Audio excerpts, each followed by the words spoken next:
तो hi all, आज हम देखेंगे आपका जो सेक्शन 3 है विच इज राइटिंग स्किल्स।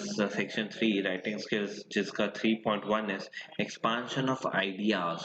एक कोई पर्टिकुलर आइडिया है उसे कैसे एक्सपांड करना है, उसे कैसे एक्सपांड करके एक पैसेज फॉर्मेट में, एक ऐसे फॉर्मेट में, एक आर्टिकल फॉर्मेट में, एक डिस्क्रिप्टिव फॉर्मेट में लिखना है, वो आज हम देखेंगे which is expansion of ideas. So section 3 writing skills 3.1 expansion of ideas. तो इट इज, ऐसे देखा जाए तो ये एक काफी प्रिसाइज, बहुत छोटा सा एक है टॉपिक आपका, but yet a very vast, उसके अंदर एक सागर जैसा है।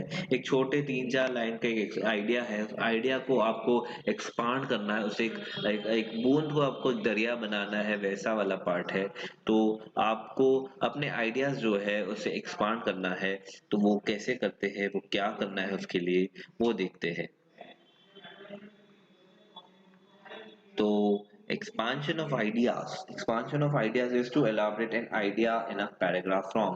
एक आइडिया है, एक ईडीएम है, एक फ्रेज है, उसको आपको एक पैराग्राफ फॉर्म में लिखना है, उसको एक डिटेल फॉर्मेट में लिखना है, उससे एक बड़ा सा फॉर्मेट में लिखना है, which is like expanding what you are thinking, expanding जो आइडिया वहाँ पे जो क्वेश्चन में दिया गया है, it in a paragraph form, उसे कहते हैं एक्सपांशन ऑफ आइडिया। तो expansion in of an idea is to elaborate मतलब उसे बड़ा करना, is to elaborate in a paragraph form, उसे पैराग्राफ फॉर्म में लाके उसे लिखना है। एक छोटे से सेंटेंस को, एक छोटी सी लाइन को आपको एक पैराग्राफ फॉर्मेट में लिखना है। तो a paragraph is necessarily A paragraph is necessarily a series of connected sentences which develops one topic sentence। मतलब एक पैराग्राफ वो होता है जिसमें सीरीज ऑफ सेंटेंसेस होते हैं, लाइन से सेंटेंसेस होते हैं। It's a series of sentences connected which develops a one topic sentence। Now what is a one topic sentence? One topic sentence, it is a subject, proposition, statement expressed in a single in a sentence। A good topic sentence is brief and encapsulates the central theme। मतलब जो main topic है, जो main one sentence का जो topic है, उस one sentence topic को आपको एक्सपांड करना है। जो मेन सेंटेंस जो टॉपिक है, इट शुड नॉट बी आपका जो, सपोज आप उसे एक्सपांड कर रहे हो, सपोज आप उसके ऊपर पैराग्राफ लिख रहे हो, तो टॉपिक का जो सेंट्रल थीम है वो कहीं जाना नहीं चाहिए। जो मेन टॉपिक है, जो मेन आइडिया है जिसको आप एक्सपांड कर रहे हो, उसको आपको वैसे ही रखना है। वो सेंटेंस को, वो टॉपिक को, वो फ्रेज को आपको चेंज नहीं करना है, उसे वैसे ही रखते हुए उसके ऊपर आपको एक्सपांशन लाना है, उसके ऊपर आपको पैराग्राफ लिखना है। तो it is a subject, preposition, statement express in a sentence. एक सेंटेंस में दिया गया वो जो सब्जेक्ट है।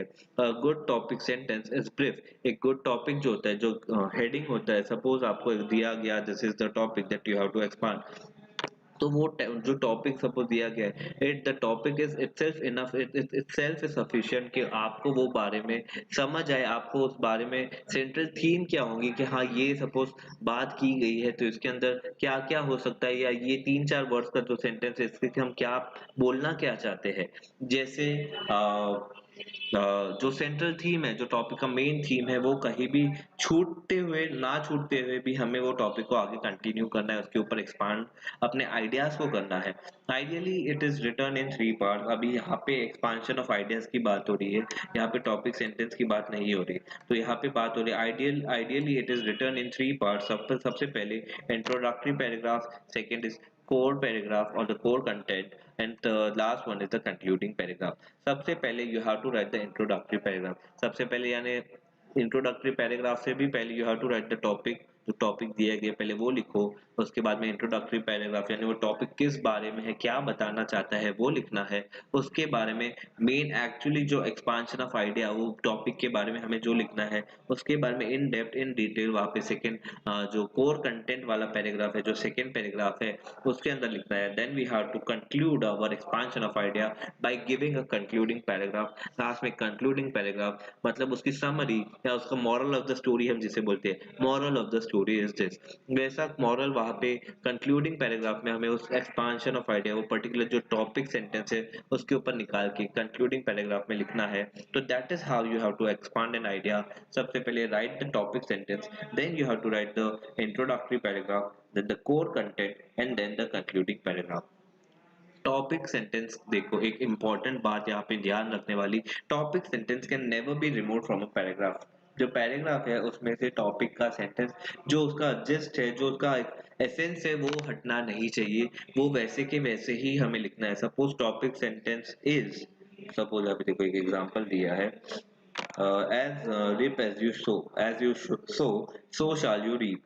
यानी ये टॉपिक सेंटेंस है, आपको सेम ऐसे के ऐसे ही, अगर आप उसका एक्सपांशन कर रहे हो तो टॉपिक के हेडिंग में लिखा, बाद में एक्सपांशन करने टाइम में सपोज आप वो वाला पार्ट आप एक्सपांशन वाले यानी कोर कंटेंट वाले जो मिडिल पैराग्राफ जहाँ पे आप डिटेल में लिख रहे हो, वहां पे अगर आप वो सेंटेंस का यूज कर रहे हो, तो इसका मतलब ये नहीं कि कोर सेंटेंस से आप बदल दो, उसका वहां पे दूसरे ही वर्ड लेके आओ। कोर सेंटेंस को एज इट इज ही यूज करना है, उसे एज इट इज ही यूज करते हुए आपको अपना एक्सपांशन वहां पे करना है। तो what is an introductory paragraph? सबसे पहले हमें लिखना है टॉपिक का heading, then the introductory paragraph. Now we will see what is introductory paragraph. A good paragraph is always associated with the topic sentence. A good paragraph is always associated with topic sentence, either at the beginning, in the middle or at the end. अब जो paragraph लिखा गया है वो हमेशा शुरू से लेके एंड तक टॉपिक, जो मेन टॉपिक दिया गया है उसके साथ में उसका कनेक्शन बना रहता है। ऐसा नहीं कि आप कुछ भी लिख रहे हो, अनशन लिख रहे हो, ठीक है, आपको एक्सपांशन करने दिया है, आपको बोला इस पे ऐसे लिख लो, तो आप अनशन लिख रहे हो, जो मन में आ रहा लिख ले, आगे पीछे ना जिसका हाथ है, ना पैर है, ना मुंह है, ना सर है, कुछ भी लिख रहे हो, आपको ऐसे नहीं लिखना है। आपका जो topic, even though it is expansion of ideas, even though आपको वहाँ पे डिटेल में लिखना है, पर वहां पे आपको अण क्षण बकर बिल्कुल भी नहीं करनी है। वहां पे आपको अपने वर्ड्स प्रिसाइज रखने हैं, आपके अपने वर्ड्स क्लियर रखने हैं। तो वो हमेशा टॉपिक के साथ में जुड़ा हुआ होगा, वो हमेशा टॉपिक के साथ में शुरू से लेके एंड तक जो भी आप एक्सपांड कर रहे हो आइडिया, वो टॉपिक से रिलेटेड ही होगा। The symbolism of the idea should be clearly understood. The literal, symbolic, metaphorical meaning needs to be given. To expand an idea, the focus should be on the words and expression of the thoughts to put forth the hidden meaning or deeper thought behind the given idea. To expand an idea, the focus should be on words and expression of thoughts. The focus should be on words, जो words आप लिख रहे हो उस पे ध्यान रहे, and expression of thoughts, जो आप thoughts आप express कर रहे हो। तो focus should be clearly आप क्या लिख रहे हो, कैसे लिख रहे हो, उस पे बहुत अच्छी तरीके से आपका ध्यान होना चाहिए। ऐसा नहीं मन में आ रहा है तो लिख दो, वो भी सोचो कि लिखने के बाद में वो वहां पे एक्चुअली जरूरत है भी या नहीं। In short, the given idea needs to be very well evaluated. It should be very well evaluated and interpreted accordingly. तो जो भी आपको आइडिया है, जो गिवन आइडिया, जो टॉपिक आपको दिया गया है, सबसे पहले तो उसको अच्छे से आप इंटरप्रेट करो, एनालाइज करो, इवैल्यूएट करो, खुद समझो कि वो टॉपिक आखिर कहना क्या चाहता है, वो जो सेंटेंस आपको क्वेश्चन में दिया गया है वो एक्चुअली है क्या, उसका मतलब क्या है, उसमें क्या क्या आ सकता है, उसके बारे में क्या क्या बोला जा सकता है, उसके बारे में क्या क्या लिखा जा सकता है। वही सारी चीजें सबसे पहले अपने दिमाग के अंदर रेडी करो, फिर ही आगे बढ़ो, फिर ही इंट्रोडक्शन उस बारे में एक शॉर्ट में कि हाँ वो ये टॉपिक इस मामले को, इस पर्टिकुलर चीज को दर्शाता है, वो आपको इंट्रोडक्शन पैराग्राफ में लिखना है। उसके बाद में कोर कंटेंट, जो मेन पैराग्राफ, जो सेकंड पैराग्राफ है आपका कोर कंटेंट, उसमें आना है जहाँ पे उस टॉपिक के बारे में, टॉपिक सेंटेंस के बारे में आपको डिटेल में अच्छे से एक्सप्लेन करना है। अभी यहाँ पे डिटेल का मतलब ये नहीं है अगेन कि आप कुछ भी लिख रहे हो। डिटेल में लिखने का मतलब भी ये होता है, वहां पे ब्रीफनेस होनी चाहिए, वो टू द पॉइंट होना चाहिए, आगे पीछे की बातें नहीं होनी चाहिए। While elaborating various aspects of the idea, remember that following points need to be taken into consideration. ये सारे पॉइंट आपको ध्यान में रखने हैं। Following points need to be taken into consideration. Explore perspective, give instances, anecdotes, experiences, or even personal experiences. यानी explore perspective, give instances मतलब example दो, एनेक्डोट्स मतलब दो वहां पे कुछ वहां पे व्यंग हो सकता है या उसके दूसरे सिमिलैरिटी कंपैरिजन हो सकता है, वैसा करो। एक्सपीरियंस और इवन पर्सनल एक्सपीरियंस, यहाँ पे एक्सपीरियंस बता सकते हो वो बताओ, या इवन पर्सनल एक्सपीरियंस या किसी और का बता सकते हो, या खुद का भी आप एक्सपीरियंस वहां पे लिख सकते हो।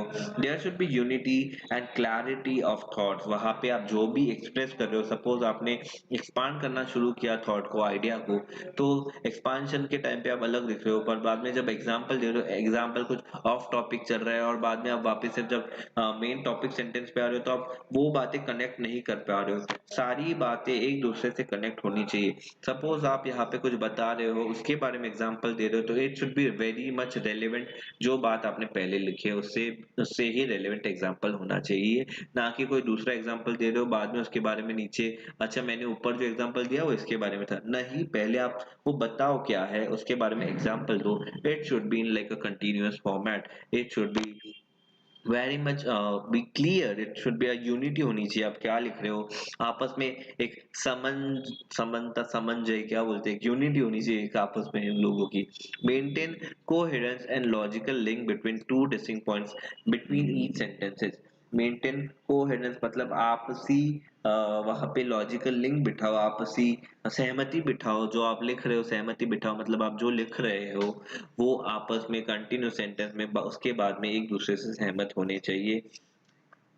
For this discourse, markers, conjunctions, and conjunctive phrases can be used. Each paragraph or point should support the central idea. आप वहाँ पे जो भी लिख रहे हो, it should be linked with the original idea. It should be linked to the central theme. It should be linked to the core content. आपको core content जो central idea जो topic sentence है उससे कहीं भी हिलना नहीं है, उससे कहीं भी आगे पीछे जाना नहीं है। Even if it is expansion of idea, वहाँ पे आपको बड़े 2 4 8 10 15 लाइन में लिखना है, पर इसका मतलब ये नहीं कि वो 15 लाइन में आप कुछ भी लिख रहे हो। इसका मतलब ये नहीं कि आप कुछ भी लिख रहे हो, आगे पीछे की बातें कर रहे हो। But proposition each paragraph or point should support the central idea जैसे बताया, but the proposition of space should be kept in mind. Proposition of space का मतलब होता है more important ideas more space, less important ideas less space। मतलब वहां पे जो भी डिस्कस कर रहे हो वहां पे अकॉर्डिंगली डिस्कस करो। सपोज एक्सपांड कर रहे हो किसी आइडिया को, उसमें आपको लगता है ये पर्टिकुलर लाइन इंपॉर्टेंट है, तो उसके बारे में ज्यादा अच्छे से डिटेल में समझाओ। और उसी के रिलेटेड टॉपिक के रिलेटेड कोई दूसरा पॉइंट है but which is less important, तो you should also give that less important topic less relevance लिखने के टाइम। तो more important idea requires more space and it should be allotted more space. More space का मतलब है उसको वहां पे अच्छे से डिटेल में एक्सप्लेन करो उसे। मोर स्पेस मतलब उसके बारे में ज्यादा लिखो। एंड लेस इंपॉर्टेंट आइडियाज को लेस स्पेस देना है, मतलब उसके बारे में कम लिखो। Proposition of emphasis is an important aspect.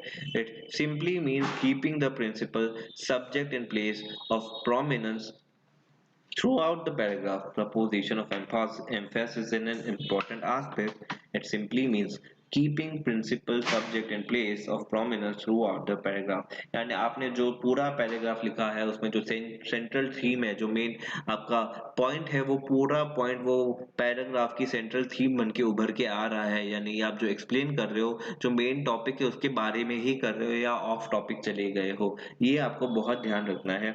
Avoid too many ideas. आपको वहां पे अगर किसी पर्टिकुलर टॉपिक के बारे में अगर आप बहुत जान रहे हो तो बहुत लिख रहे हो, ऐसा नहीं। वहां पे एक लिमिटेड स्पेस में आपको भले आपको वहां पे लिखा है प्रपोजिशन ऑफ स्पेस, यानी ज्यादा इंपॉर्टेंट आइडिया को ज्यादा स्पेस देना है, कम इंपॉर्टेंट आइडिया को कम स्पेस देना है, पर इसका मतलब ये नहीं कि आपको बहुत आता है तो बहुत कुछ लिखना है। It should be very much brief, it should B like limited, it should be concise, yet it should be expanding, it should be understanding। the central theme should not be like वहां से हिलनी नहीं चाहिए। अगर कोई पढ़ रहा है, आपका जो कोर कंटेंट है वो पढ़ रहा है, तो सेंट्रल थीम थ्रू आउट उसे पता रहनी चाहिए, ये सेंट्रल थीम है और इसी के बारे में बात हो रही है।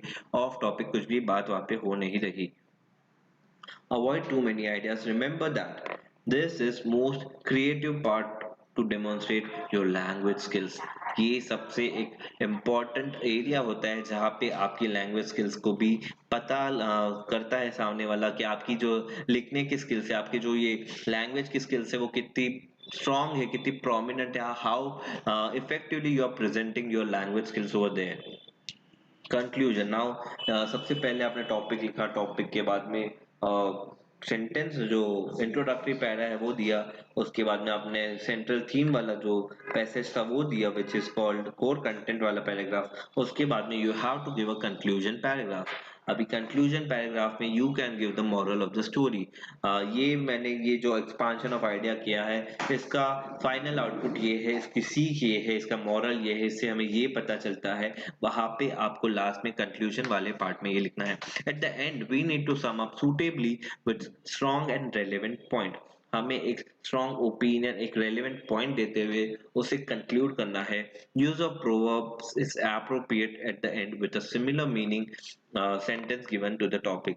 मतलब यहाँ पे प्रोवर्ब्स का यूज करना है, ऐसे प्रोवर्ब्स जो मेन टॉपिक के साथ में लिंक्ड है। जो मेन टॉपिक, अगर मेन टॉपिक को किसी दूसरे वर्ड्स में लिखना है तो क्या हो सकता है, वो यहाँ पे आप कंक्लूजन वाले पार्ट में लिखना चाहिए, वो आपको वहां पे लिखना है। द गिवन वन देखो यहाँ पे एग्जांपल है, the given one is tit for tat, you may sum up using another similar one is reap as you sow. मतलब अगर आपको जो टॉपिक सेंटेंस दिया है टिट फॉर टैट, जैसा करोगे वैसा भरोगे, उसको आपने टिट फॉर टैट दिया, उसका इंट्रोडक्शन दिया, उसका कोर कंटेंट उसके बारे में डिटेल में लिखा, उसके एग्जांपल्स दिए, एनेक्डोट्स दिए, बाद में कंक्लूजन का पार्ट है। कंक्लूजन में टिट फॉर टैट को आप ये भी बोल सकते हो, जैसा करोगे वैसा भरोगे, या जैसा बोओगे वैसा उगेगा, वैसा पाओगे, रीप एज यू सो, इसको ऐसे भी बोल सकते हैं। तो टिट फॉर टैट को आप कंक्लूजन में लिख सकते हो, reap as you sow. Reap मतलब उगेगा, सो मतलब वो जो बोया है वही उगेगा जो बोया है। अगर आपने नीम के झाड़ के बीज बोए हैं तो वहां पे आम का पेड़ नहीं उगेगा। तो ऐसा टिट फॉर टैट, जैसा करोगे वैसा भरोगे, जैसा समझ रहे हो, रीप एज यू सो, सो का भी वही मतलब है, टिट फॉर टैट का भी वही मतलब है। तो आपको अगर मेन टॉपिक के बारे में अगर दूसरे प्रोवर्ब्स ऐसे पता है, दूसरी लाइंस ऐसे पता है, दूसरे टॉपिक सेंटेंसेस ऐसे पता है, मेन टॉपिक सेंटेंस के साथ में जो आप एक्सचेंज कर सकते हो, वो पार्ट आपको कंक्लूजन वाले पैराग्राफ में लिखना है। Then what are the key points for expansion of ideas.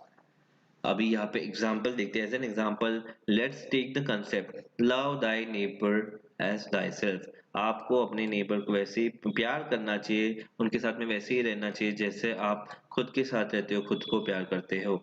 की point, we should love others as well as we love ourselves. यहाँ पे जो मेन मकसद है, जो की पॉइंट था, वो था कि we should love others. Neighbours का मतलब पड़ोसी ही नहीं होता, नेबर्स का मतलब आसपास में हमारे जो भी है। We should love others as we love ourselves, जैसे हम खुद को प्यार करते हैं, जैसे हम खुद का ध्यान रखते हैं, जैसे हम खुद की परवाह करते हैं, वैसे ही हमें दूसरों को प्यार करना चाहिए, खुद दूसरों की परवाह करनी चाहिए, दूसरों के बारे में सोचना चाहिए। Love thy neighbours as thyself, we should love others as we love ourselves. इसका लिटरल मीनिंग क्या होता है? To find pleasures in others virtue, to love means to overlook the faults. यानी लव का मतलब लव नहीं होता है, यहाँ पे ये भी मतलब होता है कि उनकी जो बुराइयां है उसे हम इग्नोर करें और उनकी अच्छी आदतों को करें, appreciate the virtues in others, to forgive others as we forgive ourselves. मतलब हम जैसे खुद को, अगर हमने खुद खुद कुछ गलती की है तो जैसे हम खुद को माफ कर देते फटाक से, वैसे ही हमें दूसरों की बुरी आदतों को ना देख के उनकी अच्छी आदतों को देख के उन्हें भी माफ करना है। इसका ये मीनिंग होता है, ये सेंट्रल आइडिया होता है। इसे इसे आपको उस टॉपिक में एक्सपांड करना है। That is how you have to do expansion of idea, love thy neighbour as thyself. Explanation of different aspects of the topic sentence. देखो अभी इसमें क्या क्या लिख सकते हो, वो एग्जाम बताया उन्होंने। We should love human beings because all human beings are images of God, सभी भगवान का रूप है। Love is fundamental essence of all joys, goodness and pleasures. Love ensures peace and harmony. Love creates bonding. Loving someone is protecting them from harm, fighting for their rights, and working against injustice. ये आपका expansion of ideas में cover up हो गया। If everyone practiced, if everyone practiced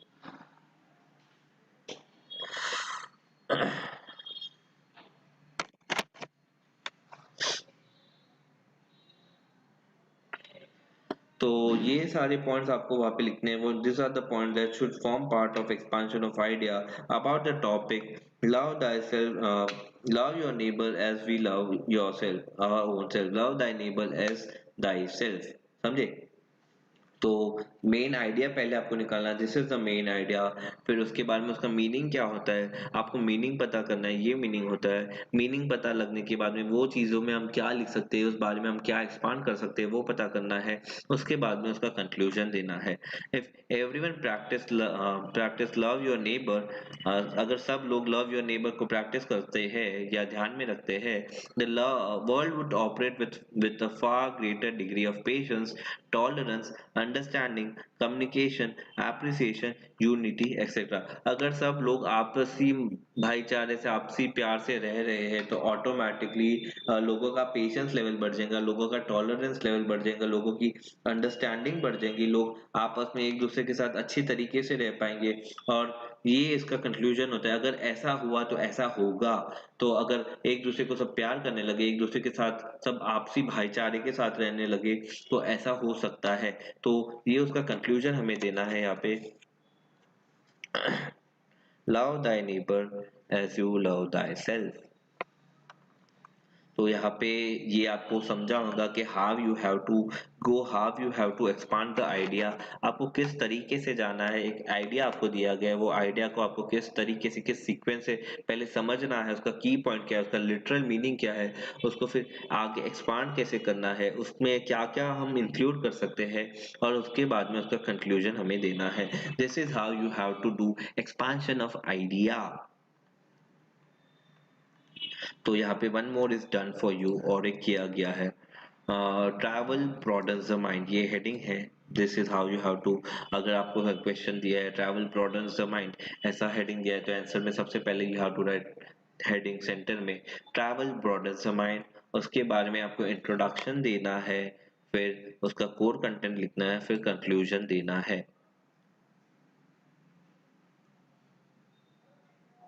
ठीक है।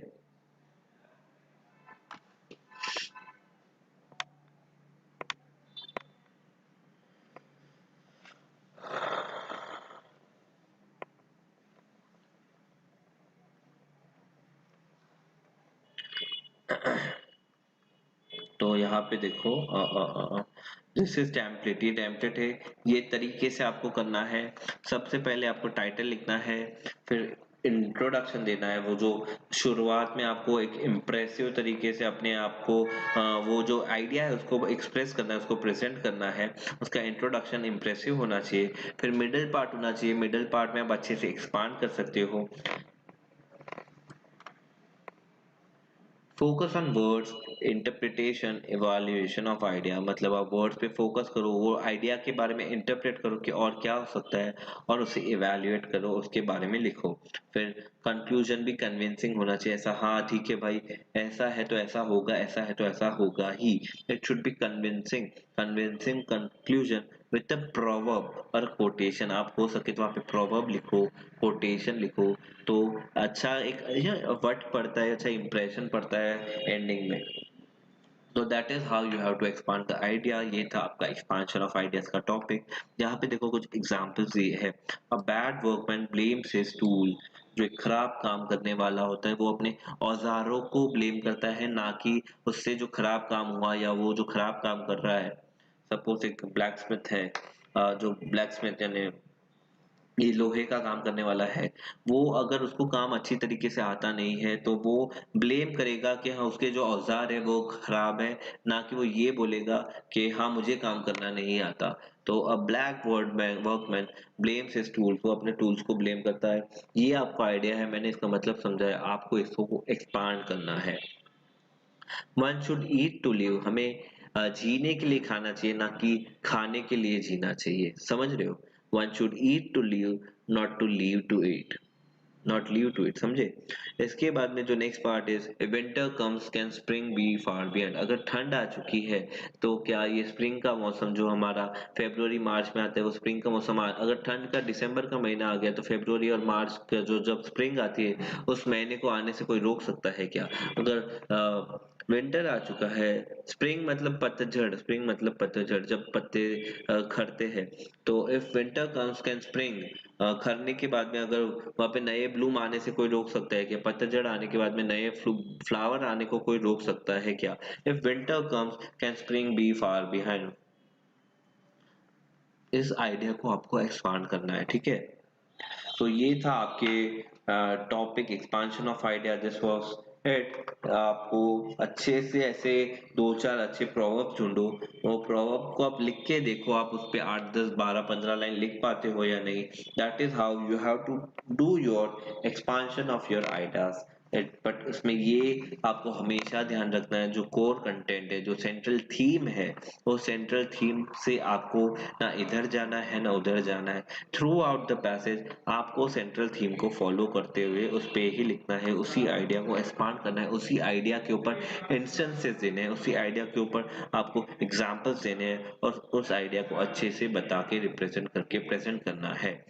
So that is the end of it. That was expansion of idea. I hope you all understood it. I hope you all liked it. So yeah, thank you.